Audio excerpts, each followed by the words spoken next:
So I think if you just use our thing with a little bit tightened analysis, maybe you can reduce it to r to the 4 or something like that.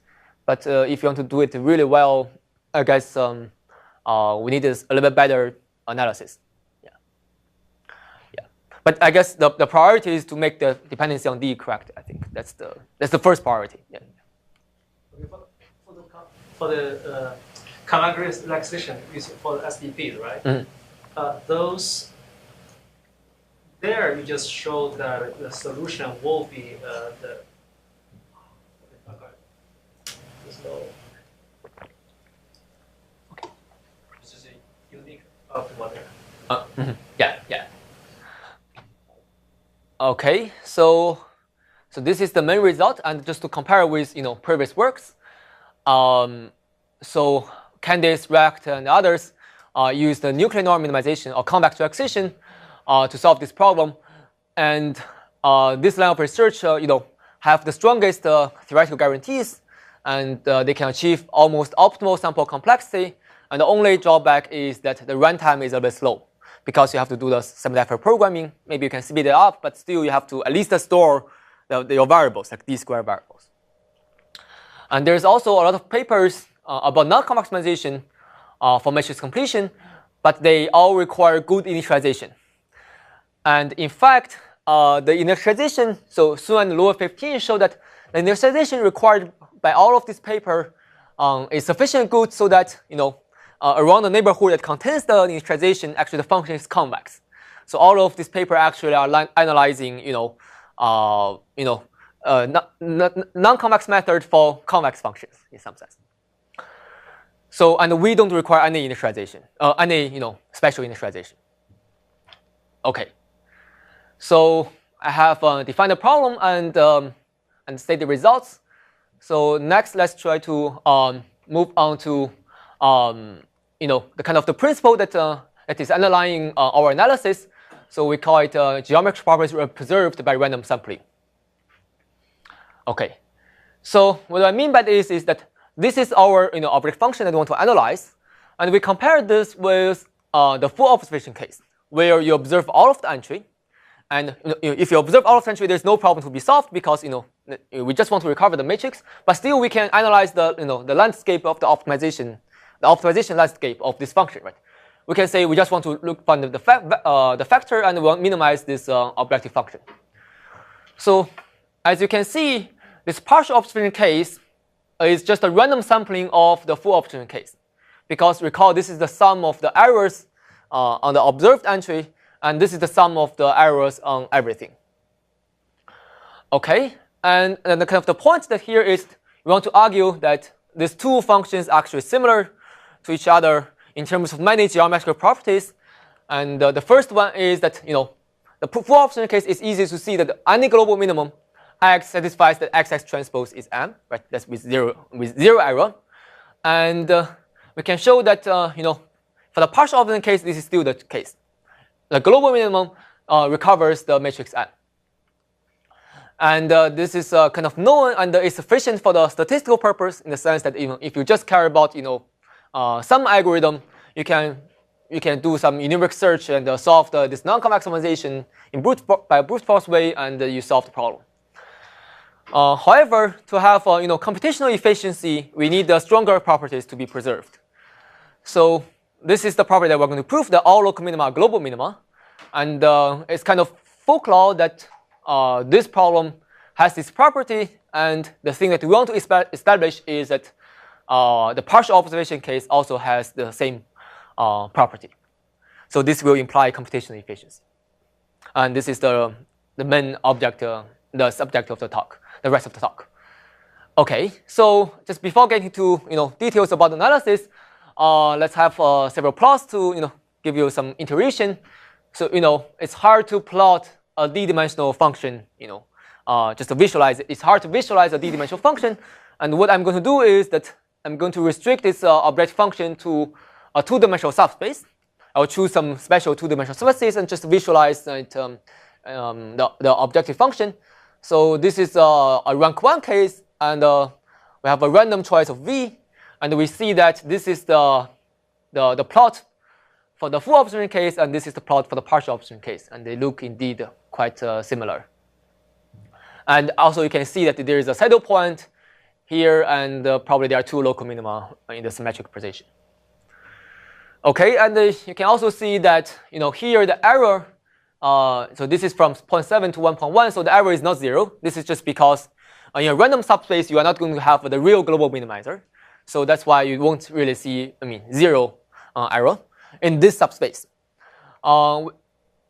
Just a small warning here is that these plots are only meant to be illustrative because in some sense there's the only way to certify all of this geometrical property is by rigorous proof, because you cannot really use any visualization to certify anything about D dimension. At least it's not trivial to do that.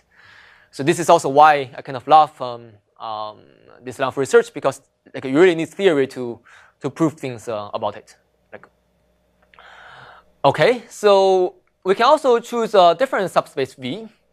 So here we choose V to contain the two global minima. So just recall that in the rank 1 case, there are only two global minima. Right? One is the matrix and the vector matrix Z, and the other is minus Z. And we choose a subspace that contains these two global minima. And now we see that we have two global minima even in subspace with error 0, and these two functions indeed look pretty similar. And we can also do this for rank 2 case, which is kind of conceptually different, because for the rank 2 case, any global minimizer X has the form X is equal to Z times R, and R is an arbitrary, unitary matrix. So there are infinite number of global minima, and they all form, they are connected, and technically they are on a Grassmannian manifold. So, and what we do here for the plot, we choose a subspace V that can contain 4 global minima. We cannot choose, so they are in a symmetric position, and we plot the function restrict to this subspace, and we see that we have 4 global minima, and they are, critical points, 5 critical points in this plot. Okay, so these are just some plots to build up some intuition. Okay, so the next thing we are going to do is the analysis. So our technique, actually I hesitate between which line I should show here. So Occam's proof carry over, but that's just a fancy way to say simple proofs generalize better. So I guess let me explain this. So let me just make the point that generalization is difficult in theorem proving. So let's say this is myself here in trying to learn how to prove theorems, and learning to prove theorem is hard, right? Because let's say suppose I'm very talented, I learn how to prove the 10 greatest theorems in history. Of course, I don't know how to prove any of them probably, and I learn all of these theorems, and now let's test whether I learn anything. So let's test Fermat theorem. Right, so of course I don't know how to prove it. Even though in the tuning example there's a Fermat-Little theorem, which sounds sufficiently close. So, I just want to make the point that generalization in human learning is a problem, and this is indeed the kind of the difficulty that we face here, because we are trying to generalize from one example, right? We have the full observation case, which we almost understand, and we want to generalize it to partial observation case, and we only have one example. Okay, so and before going to in some sense kind of the difficulty is that the search space is too large. There's so many proof techniques, and you don't know it's like the V's dimension of the possible proofs is too large.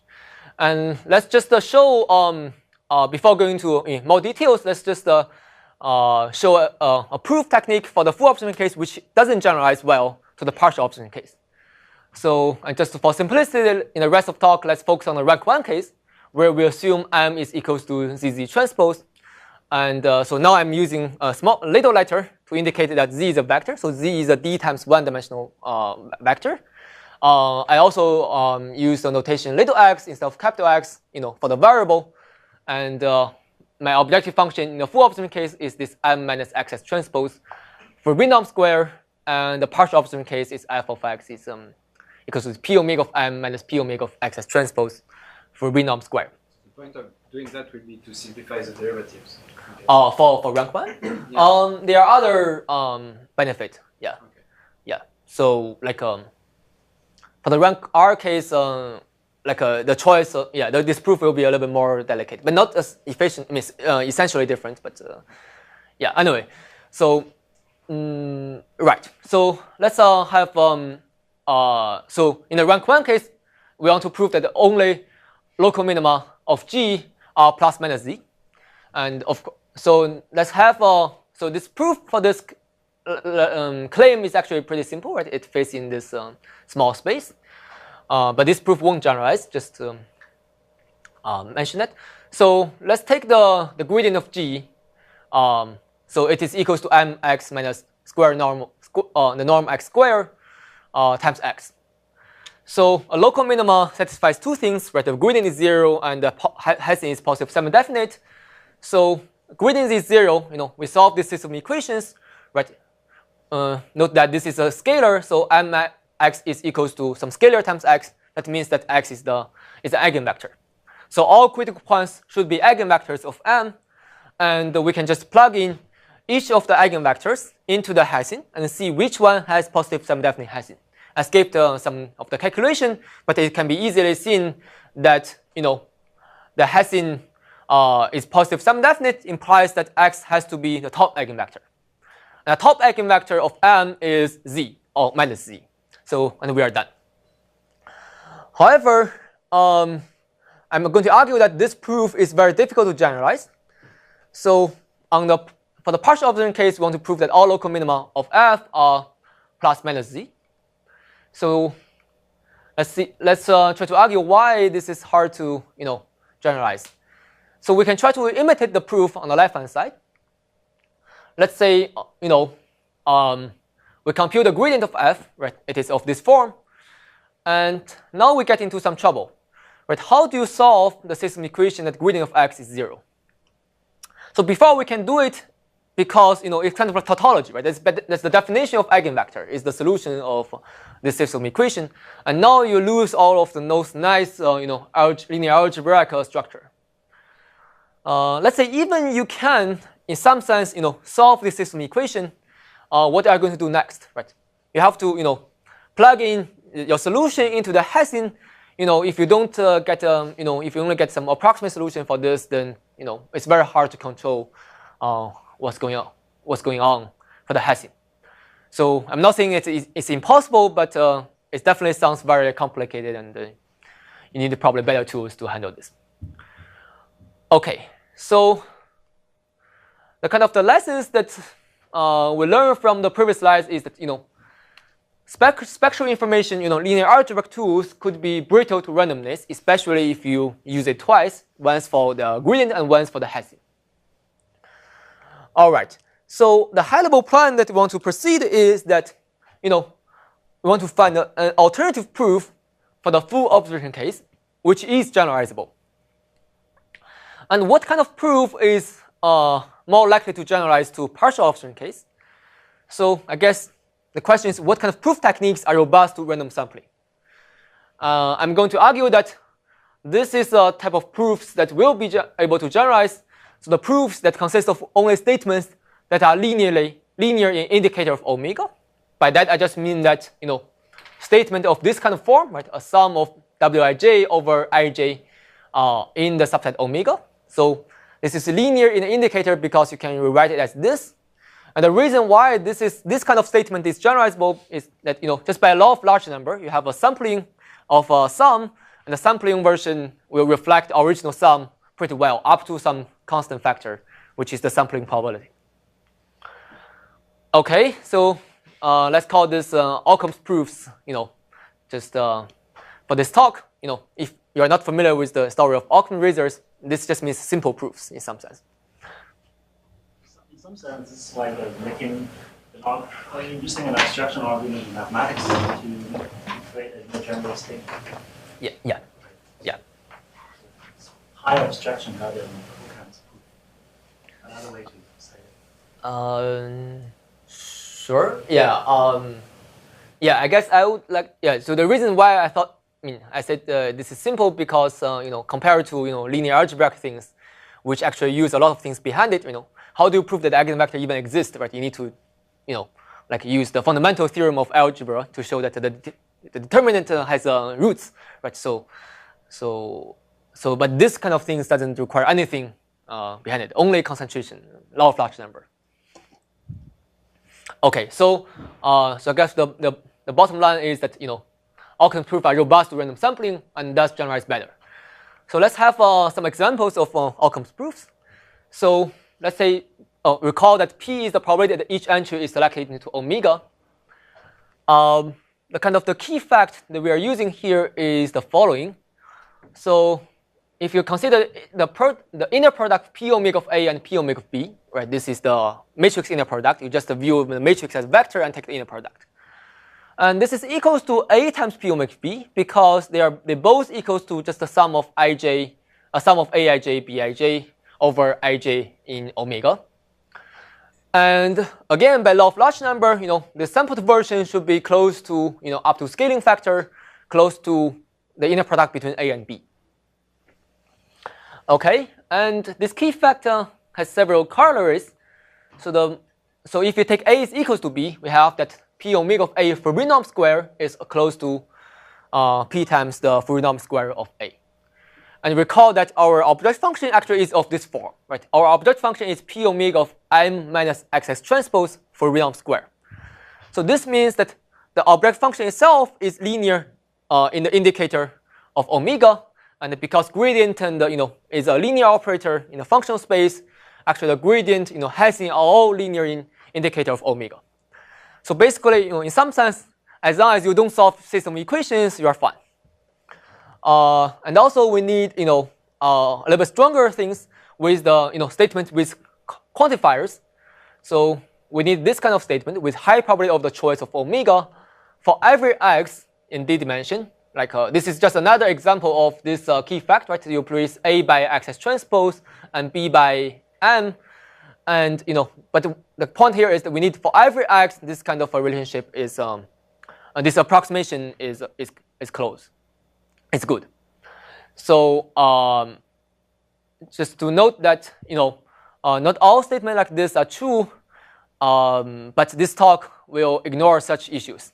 So to fix this, it requires a little bit technical things, but those are not quite the point of this talk, I guess. So for this talk, we just pretend that all of this kind of statement with quantifiers are fine. Can you just spend 1 second saying Sure. what you mean by like this? I mean, what is it about the ones that you do like? That so I just mean that basically I guess I'm saying that any statement like this, if you replace A and B by something depending on M, X, whatever, will be true, up to some additive error. When you say not all statements like this are true. Yes. So yes. So is it not all x's? I mean, what? For all Then- x. When you say not all, what? Oh, not what all. quantifier are you No, saying is not all. true? Let's say this whole thing is a statement, Uh-huh. and not all statements like this whole statement and this whole thing is true. What are you quantifying over in this all? The M or omega? This or- all.